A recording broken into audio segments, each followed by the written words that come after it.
মাননীয় সদস্য জনাব মোহাম্মদ মঞ্জুরুল ইসলাম, দিনাজপুর 1 আছেন? বিসমিল্লাহির রহমানির রহিম। জি, আপনার সময় 6 মিনিট। ধন্যবাদ। বিসমিল্লাহির রহমানির রহিম। মাননীয় স্পিকার, আপনাকে ধন্যবাদ।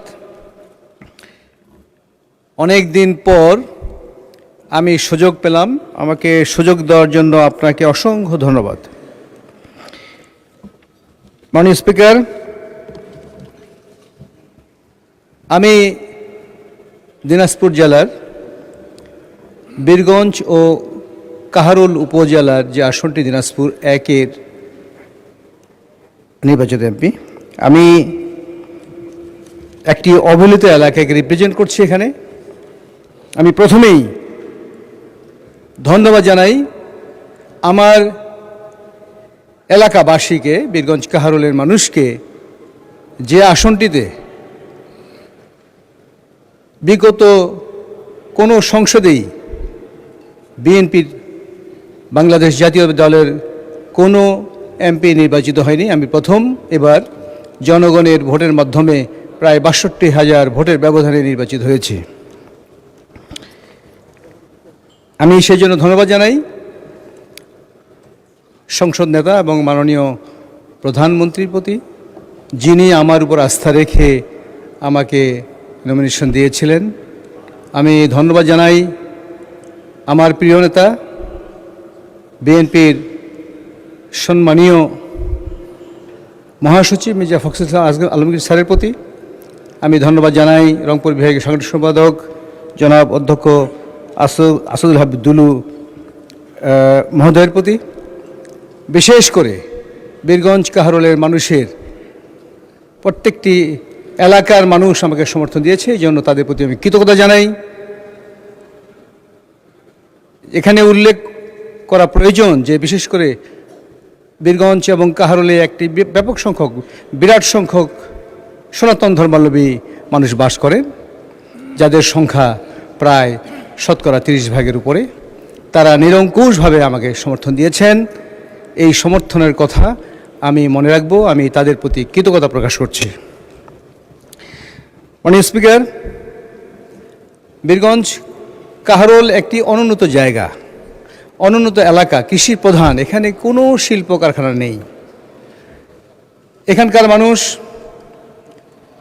শুধু কৃষির উপরে নির্ভরশীল বললেই বলা চলে। অর্থনৈতিক উন্নতির সাথে এখানকার মানুষের যে বিষয়টি প্রধান, সেটি হলো কৃষি।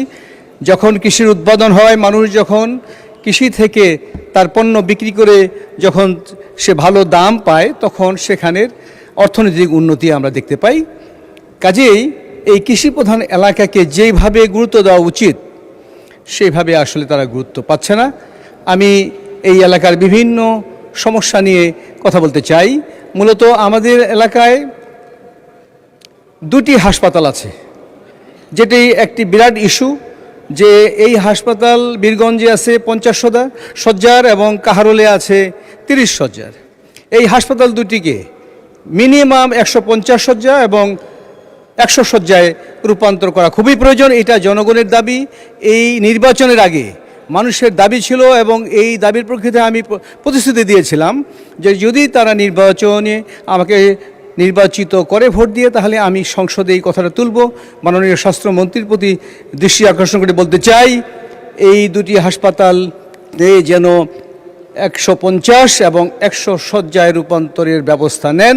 এটা কোনো গতানুগতিক আলোচনা নয়, জাস্ট ধন্যবাদ প্রস্তাবের প্রতি দাঁড়ালাম আর বক্তব্য দিলাম আর শুনে গেলেন, এটা না। এই বিষয়টি যেন নোট করা হয় দয়া করে, কারণ আমাদের এলাকার মানুষ গরিব, তাদেরকে যেতে হয় দিনাজপুর, রংপুর অথবা অন্য কোনো হাসপাতালে চিকিৎসার জন্য। এখানে কোনো চিকিৎসা সুবিধা নেই। বেসিকলি এখানে রোগীরা যারা আসেন, তারা 3 থেকে 4 গুণ সংখ্যার রোগী আসেন ধারণের ক্ষমতার চেয়েও। কাজে এই বিষয়টি অত্যন্ত গুরুত্বপূর্ণ। সেই সাথে আরও গুরুত্বপূর্ণ অনেকগুলো বিষয় আছে। এখানে মাদকের সমস্যা, সবাই আমরা বলি মাদক মাদক, কিন্তু মাদক নিয়ে একটা পূর্ণাঙ্গ আলোচনা হওয়া প্রয়োজন। কারণ এলাকার যুব সমাজ মাদকাসক্ত হয়ে আমাদের সমাজকে নষ্ট করে ফেলছে। চুরি, ডাকাতি, রাহাজানি যা হচ্ছে, এটার কিন্তু মূলে 80% হলো এই মাদক। কাজে মাদককে নিয়ন্ত্রণ করার জন্য প্রয়োজনে আইন প্রণয়ন করা প্রয়োজন। কারণ ব্যবসায়ীদেরকে মাদকের যারা ব্যবসায়ী তাদেরকে সহজে ধরা যাচ্ছে না। তাদেরকে যদি জেলখানায় পাঠানো হয় তারা কয়েকদিন পরে জামিন নিয়ে চলে আসে, আবার মাদকের ব্যবসা করছে। এই ব্যাপারে একটি আইন দরকার।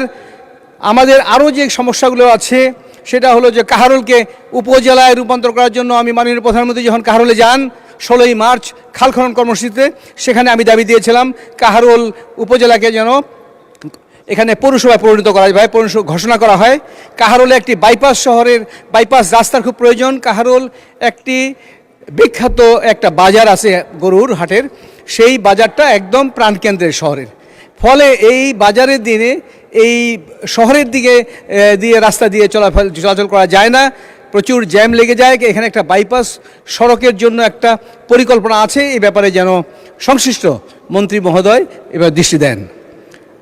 মাননীয় স্পিকার, বীরগঞ্জ এবং কাহারোলে, বিশেষ করে বীরগঞ্জে একটি বন আছে শালবন, এটা সংরক্ষিত বনাঞ্চল, অত্যন্ত সুনামের সাথে আমি বলবো যে এটা বিখ্যাত বন অঞ্চল।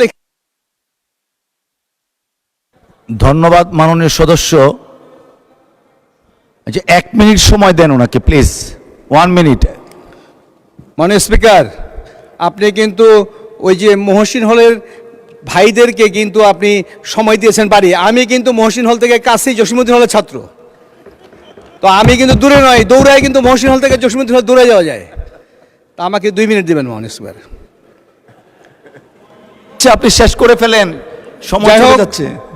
আমি আমাদের এই সিংড়া শালবন অত্যন্ত একটি সুন্দর সংরক্ষিত বনাঞ্চল। এই সংরক্ষিত বনটাকে কেউ দেখেনি এতদিন পর্যন্ত। এই বনটাকে তার অনেক জমি এখন মানুষ দখল করে নিয়েছে। এই বনের ভিতর দিয়ে নদী প্রবাহিত আছে। এইটাকে যদি সুদৃষ্টি দেওয়া হয়, বিশেষ করে আমি মাননীয় সংশ্লিষ্ট মন্ত্রীকে দৃষ্টি আকর্ষণ করছি, এই বনাঞ্চলকে রক্ষা করা অত্যন্ত প্রয়োজন। সেই সাথে আরও একটি বন আছে বীরগঞ্জের মধ্যে। ধন্যবাদ মাননীয় সদস্য।